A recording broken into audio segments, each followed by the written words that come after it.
summer, samahan niyo ako magluto ng menudo. Ito ang mga sangkap na ating gagamitin sa pagluluto.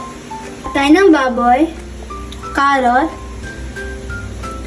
patatas, hotdog, baboy, bawang, sibuyas, dahon ng laurel, liver spread, tomato paste.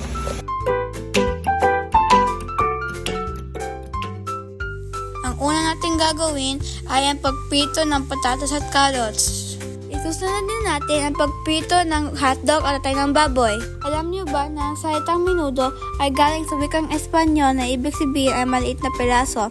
Noong panahon na pananakop ng Espanya sa Pilipinas, maraming pagkain at paraan ng pagluluto ang naimpluwensyahan nila.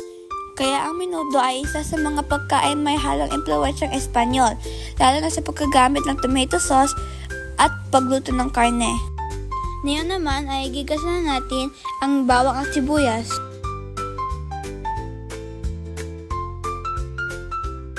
Ngayon naman ay lalagay natin ang baboy na binabad sa toyo at kalamansi. Lulutuin lang natin ito ng mabuti na mga 15 to 20 minutes.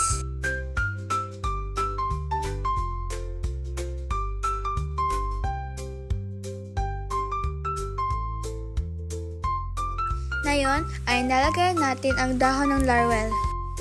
Ilalagay din natin ang atay ng baboy na kanina lang natin niluto. Maglalagay na din tayo ng tomato paste. Lulutuin lang natin ito ng mabuti para hindi masyado umasim.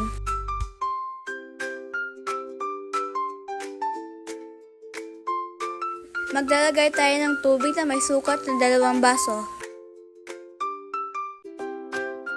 Hayaan lang natin ito kumulo hanggang lumambot ang baboy. Maglalagay na tayo ngayon ng liver spread.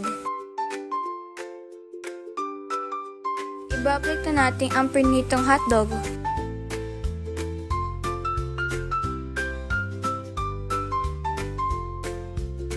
At ang huling hakbang ay babalik na natin ang patatas at carrots.